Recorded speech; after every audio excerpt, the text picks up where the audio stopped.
ओम शांति। आज है 15 अप्रैल, शिव बाबा की साकार मुरली। आज बाबा कहते हैं, एक दो को खुशी की खुराक खिलाते रहो। क्या खिलाना है? खुशी की खुराक खिलानी है। सदा खुश मौज में रहना और खुशी बांटना है, यही जबरदस्त खातरी करना है। यानी खुश रहना है और सबको खुशी बांटनी भी है। बाबा कहते हैं, प्रश्न है आज का, अपनी ऊंची अवस्था बनाने की विधि क्या है? किन मुख्य बातों का ध्यान रखना है? उत्तर, ऊंची अवस्था बनानी है तो नष्टो मोहा बनने की हिम्मत रखनी है। क्या करनी है? नष्टो मोहा बनने की हिम्मत रखनी है। अपना चार्ट रखना है कि बाबा को याद करते समय उनसे क्या क्या बातें की, कितना समय याद किया। तीसरा है, नींद को जीतने वाला बनना है। पुराने शरीर की संभाल भी करनी है और इसे भूलना भी है। दैवी स्वभाव बनाना है। बहुत गहरी लाइन है। दैवी स्वभाव बनाना है। स्वभाव के वशीभूत होकर किसी को भी सताना नहीं है। सब डिफेक्ट निकाल प्योर डायमंड बनना है। अपने अंदर की सभी कमियों को निकालते हुए क्या बनना है? प्योर डायमंड बनना है। सबको सुख देने वाला खुशबूदार फूल बनना है। ओम शांति।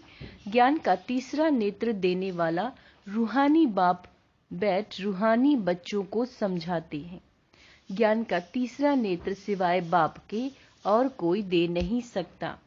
अभी तुम बच्चों को ज्ञान का तीसरा नेत्र मिला है। अभी तुम बच्चे जानते हो ये पुरानी दुनिया बदलने वाली है।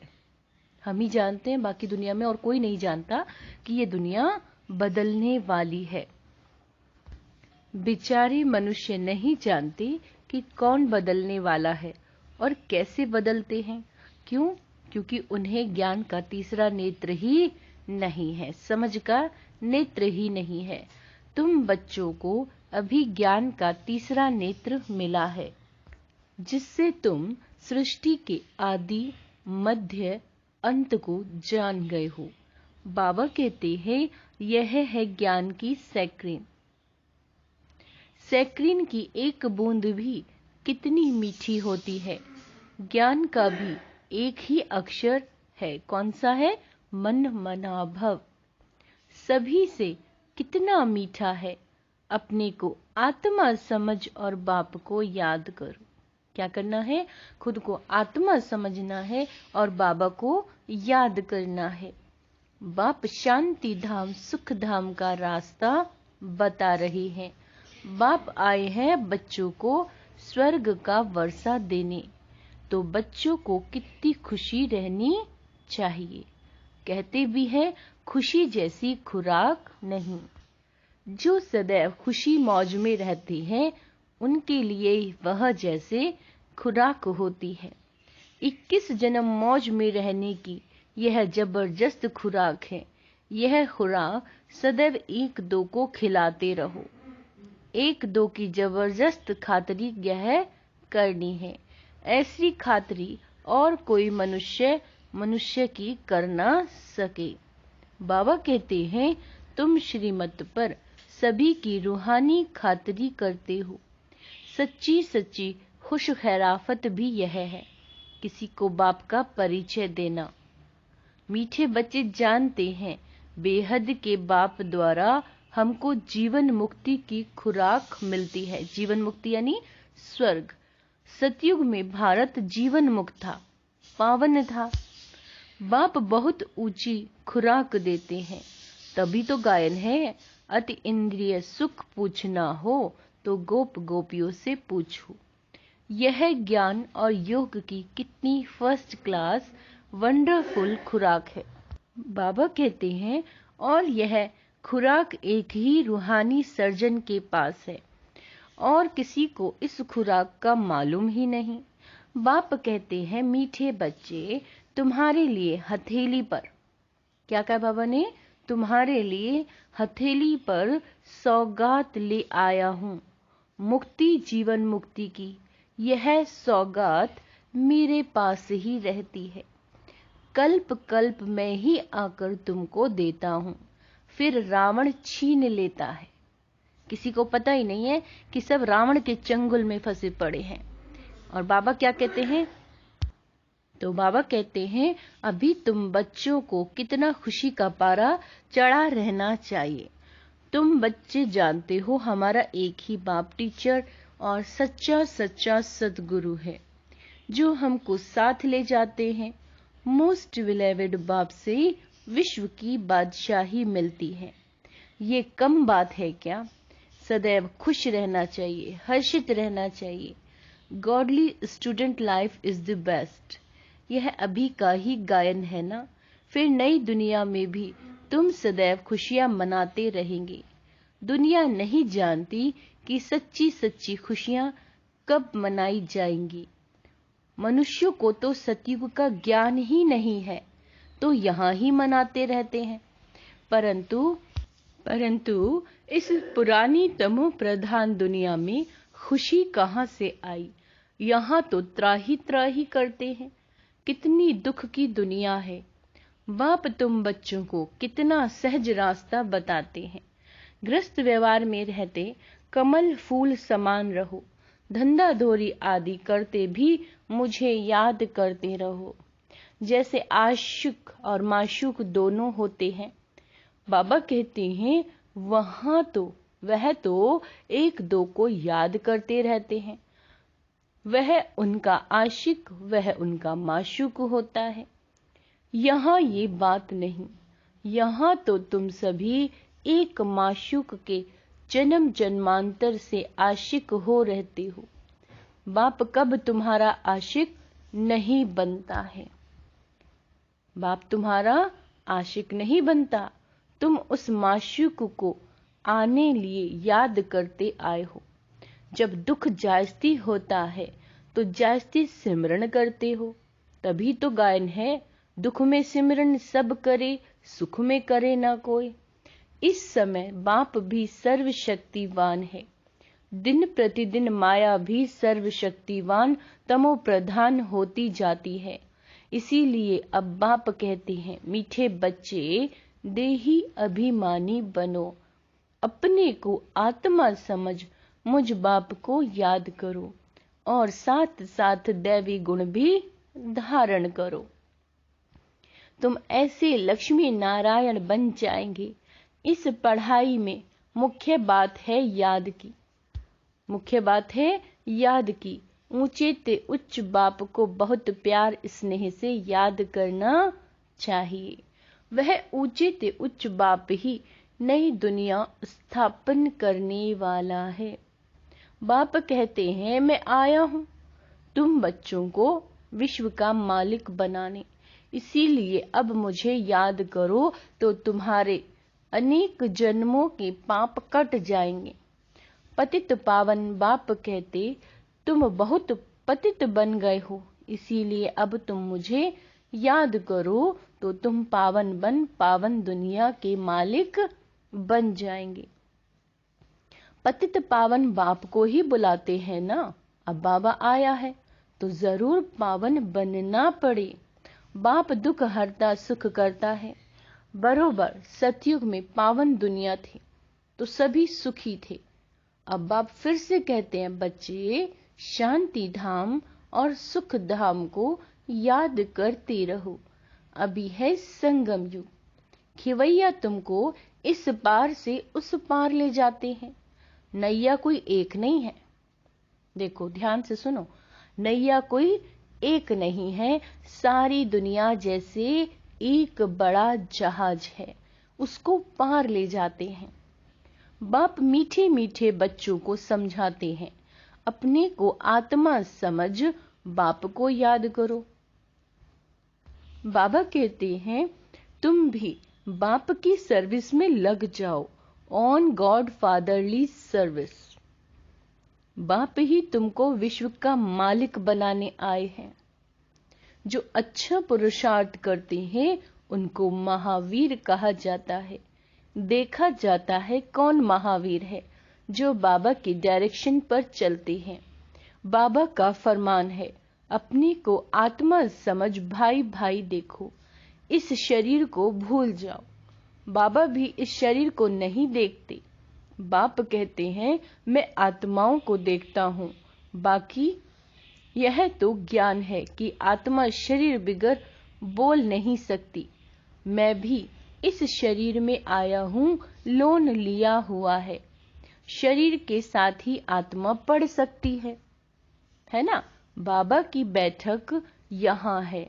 यह है अकाल तख्त। क्या है ये? अकाल तख्त। आत्मा अकाल मूरत है। आत्मा कभी छोटी बड़ी नहीं होती, शरीर छोटा बड़ा होता है। जो भी आत्माएं हैं, उन सभी का तख्त यह भ्रकुटी का बीच है। शरीर तो सभी के भिन्न भिन्न होते हैं। किसी को अकाल तख्त पुरुष का है, किसी का अकाल तख्त स्त्री का है, किसी का अकाल तख्त बच्चे का है। बाप बैठ बच्चों को रूहानी ड्रिल सिखलाते हैं। जब कोई से बात करो तो पहले अपने को आत्मा समझो। हम आत्मा फलाने भाई से बात करते हैं। बाप का पैगाम देते हैं कि शिव बाबा को याद करो। याद से ही जंग उतरती है। सोने में जब अलाय पड़ती है तो सोने की वैल्यू कम हो जाती है। बाबा कहते हैं, तुम आत्माओं में भी जंग पड़ने से तुम वैल्यूलेस हो गए हो। अब फिर पावन बनना है। तुम आत्माओं को अब ज्ञान का तीसरा नेत्र मिलता है। उस नेत्र से अपने भाइयों को देखो। भाई भाई को देखने से कर्म इंद्रियां कभी चंचल नहीं होंगी। राज्य भाग लेना है, विश्व का मालिक बनना है तो यह मेहनत करो। भाई भाई समझ सभी को ज्ञान दो, तो फिर यह आदत पक्की हो जाएगी। सच्चे सच्चे ब्रदर्स तुम सभी हो। बाप भी ऊपर से आए हैं, तुम भी ऊपर से आए हो। बाप बच्चों सहित सर्विस कर रहे हैं। सर्विस करने की बाप हिम्मत देते हैं। हिम्मते मर्दा कहते हैं ना, मद दे खुदा। तो ये प्रैक्टिस करनी है। मैं आत्मा भाई को पढ़ाता हूँ। आत्मा पढ़ती है ना, इसको स्पिरिचुअल नॉलेज कहा जाता है, जो रूहानी बाप से मिलती है। संगम पर ही बाप आकर ये नॉलेज देते हैं कि अपने को आत्मा समझो। तुम नंगे आए थे, फिर यहाँ शरीर धारण कर तुमने 84 जन्म पार्ट बजाया। अब फिर वापस चलना है। इसीलिए अपने को आत्मा समझ भाई भाई की दृष्टि से देखना है। यह मेहनत करनी है, अपनी मेहनत करनी है। दूसरे में हमारा क्या जाता है। चैरिटी बिगिंस एट होम, अर्थात पहले खुद को आत्मा समझ, फिर भाइयों को समझाओ। जो अच्छी रीति तीर लगेगा। यह जौहर भरना है। मेहनत करेंगे तभी उच्च पद पाएंगे। कुछ सहन भी करना पड़ता है। बाबा कहते हैं, कोई उल्टी सुल्टी बात बोले तो तुम चुप रहो। तुम चुप रहोगे फिर दूसरा क्या कर लेगा।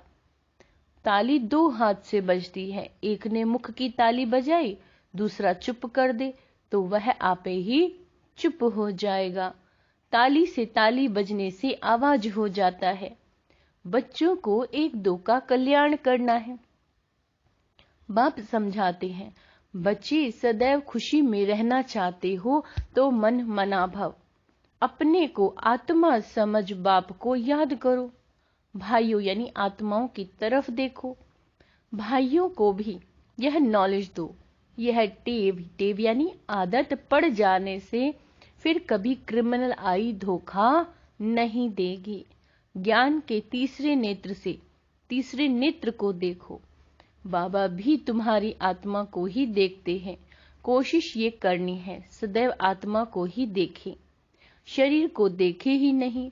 योग कराते हो तो भी अपने को आत्मा समझ भाइयों को देखते रहेंगे तो सर्विस अच्छी होगी। बाबा ने कहा, भाइयों को समझाओ। भाई सभी बाप से वर्षा लेते हैं। ये रूहानी नॉलेज एक ही बार तुम ब्राह्मणों को मिलती है। तुम ब्राह्मण हो, फिर देवता बनने वाले हो। इस संगम युग को थोड़े ही छोड़ेंगे, नहीं तो पार कैसे जाएंगे? कूदेंगे थोड़े ही। यह वंडरफुल संगम युग है, तो बच्चों को रूहानी यात्रा पर रहने की आदत डालनी है। बाबा कहते हैं, तुम्हारे ही फायदे की बात है। क्या कहा बाबा ने? ध्यान से सुनो। तुम्हारे फायदे की बात है। बाप की शिक्षा भाइयों को देनी है। बाप कहते हैं, मैं तुम आत्माओं को ज्ञान दे रहा हूँ, आत्मा को ही देखता हूँ। मनुष्य मनुष्य से बात करेगा तो उसके मुख को देखेगा ना। तुम आत्मा से बात करोगे तो आत्मा को ही देखना। भल शरीर द्वारा ज्ञान देते हो, परंतु इसमें शरीर का भान तोड़ना होता है। तुम्हारी आत्मा समझती है परमात्मा बाप हमको ज्ञान दे रहे हैं। आत्मा क्या समझती है? कि परमात्मा हमें ज्ञान दे रहे हैं। इसको कहा ही जाता है स्पिरिचुअल नॉलेज की लेन देन, आत्मा की आत्मा के साथ। आत्मा में ही ज्ञान है, आत्मा को ही ज्ञान देना है। यह जैसे जौहर है, तुम्हारे ज्ञान में यह जौहर भर जाएगा तो किसी को भी समझाने से झट तीर लग जाएगा। बाप कहते हैं, प्रैक्टिस करके देखो, तीर लगता है ना। यह नई टेव आदत डालनी है तो फिर शरीर का भान निकल जाएगा। माया के तूफान कम आएंगे, बुरे संकल्प नहीं आएंगे, क्रिमिनल आई भी नहीं रहेगी। हम आत्मा ने 84 का चक्र लगाया, अब नाटक पूरा होता है। अब बाबा की याद में रहना है। याद से ही तमो प्रधान से सतो प्रधान बन, सतो प्रधान दुनिया के मालिक बन जाएंगे। कितना सहज है। बाप जानते हैं बच्चों को यह शिक्षा देना भी मेरा काम है, मेरा पार्ट ही है। कोई नई बात नहीं। हर 5000 वर्ष के बाद हमको आना होता है। मैं पंधायमान हूँ, बच्चों को बैठ समझाता हूँ। मीठे बच्चे, रूहानी याद की यात्रा में रहो तो अंतमति सुगति हो जाएगी। यह अंतकाल है ना। मामी कम याद करो, अर्थात मन ही मन मुझे याद करो तो तुम्हारी सदगति हो जाएगी। याद की यात्रा से पाया मजबूत हो जाएगा। यह देही अभिमानी बनने की शिक्षा एक ही बार तुम बच्चों को मिलती है। कितना वंडरफुल ज्ञान है। बाबा वंडरफुल है तो बाबा का ज्ञान भी वंडरफुल है, जो और कोई बता ना सके। बाबा कहते हैं, यह है तुम ब्राह्मणों का सर्वोत्तम ऊंचे ते ऊंच कुल। इस समय तुम्हारा जीवन अमूल्य है, इसीलिए इस शरीर की भी संभाल करनी है। तमो प्रधान होने के कारण शरीर की आयु भी कम हो गई है। अब तुम जितना योग में रहेंगे उतना आयु बढ़ेगी। कहा बाबा ने कि जितना योग में रहेंगे तुम्हारी आयु बढ़ती जाएगी। 150 वर्ष हो जाएगी सतयुग में। इसीलिए शरीर की भी संभाल करनी है। ऐसे नहीं ये तो मिट्टी का पुतला है, कहाँ ये खल्लास हो जाए, ऐसे नहीं सोचना। इनको जीते रखना है, शरीर को संभाल करनी है। यह अमूल्य जीवन है। कोई बीमार होते हैं तो उनसे तंग नहीं होना चाहिए। उनको भी बोलो शिव बाबा को याद करो। जितना याद करोगे उतने पाप कटते जाएंगे। उनकी सर्विस करनी चाहिए। जीता रहे, शिव बाबा को याद करता रहे। बच्चों में नष्ट मोह बनने की भी हिम्मत चाहिए। फट से नष्ट मोह हो जाना चाहिए। बेहद का बाप मिला है तो उनसे पूरा वर्षा लेना है। बाबा ने बच्चों को समझाया है। क्या समझाया है? चार्ट रखो। बाबा को याद करते समय बाबा से क्या बातें की, कितना समय बाबा की महिमा की, भोजन पर याद किया या भूल गए। अपनी अवस्था को ऊंचा बनाना बहुत जरूरी है। नींद को जीतने वाला बनना है। याद को बढ़ाते जाओ, औरों को भी सिखलाते जाओ। इसमें नष्टो मोह जरूर बनना पड़े, पुराने शरीर को भूलना पड़े, बाप के बने हो तो उनकी ही याद करना पड़े। जो बाप हमको हीरे जैसा बनाते हैं उनको कितना प्यार से लव से याद करना चाहिए। अपनी जांच करनी है। मेरा देवी स्वभाव है। मनुष्यों को स्वभाव बहुत सताता है। हरेक को अपना तीसरा नेत्र मिला है, तो उससे बाबा कहते हैं जांच करनी है। मेरी याद बाबा तक पहुंचती है? Question mark. जो डिफेक्ट है उनको निकाल प्योर डायमंड बनना है। थोड़ा भी डिफेक्ट होगा तो वैल्यू कम हो जाएगी। इसीलिए मेहनत कर अपने को वैल्यूएबल हीरा बनाना है। बाबा जानते हैं कर्मतीत अवस्था तो पिछाड़ी में नंबरवार पुरुषार्थ अनुसार आनी है ना? क्या बोला बाबा ने? कर्मतीत अवस्था तो पिछाड़ी में नंबरवार पुरुषार्थ अनुसार आनी है। फिर भी पुरुषार्थ कराने के लिए बाबा कहेंगे ना, नंबरवार पुरुषार्थ अनुसार ही बाबा भी प्यारे लगेंगे। जो औरों को सुख देने वाला खुशबूदार फूल है, अंडरलाइन करेंगे इस बात को, जो औरों को सुख देने वाला खुशबूदार फूल है वह छिप नहीं सकता है। बाबा फिर भी बच्चों को कहते हैं, मीठे बच्चे मामे कम याद करो तो मैल निकल जाए। बाप को याद करते दिल एकदम ठर जानी चाहिए, शीतल हो जानी चाहिए। बाप की याद सतानी चाहिए। बाबा, मीठे बाबा, आप हमको क्या से क्या बना रहे हो, तो कोई जानते ही नहीं तुम क्या बना रहे हो। तो ऐसे मीठे बाबा को बहुत प्यार से याद करना है। कई बांधेलियां बहुत याद करती हैं, पता नहीं कैसे अपने को छुड़ा कर आती हैं, पता नहीं कैसे अपने को छुड़ा कर आती हैं। उन्हों का जितना लव रहता है उतना और बच्चों में नहीं। एकदम बाबा को याद कर स्नेह में आंसू बहाती हैं। बाबा आपसे कब मिलेंगी? विश्व का मालिक बनाने वाला बाबा, ओ बाबा कब आकर सम्मुख मिलेंगी? ऐसे बहुत प्रेम से बाबा को याद करती हैं। सभी दुख मिटाने वाले बाबा, आपने कितना हमारा सौभाग्य बनाया है। आप हमको विश्व का मालिक बनाते हैं।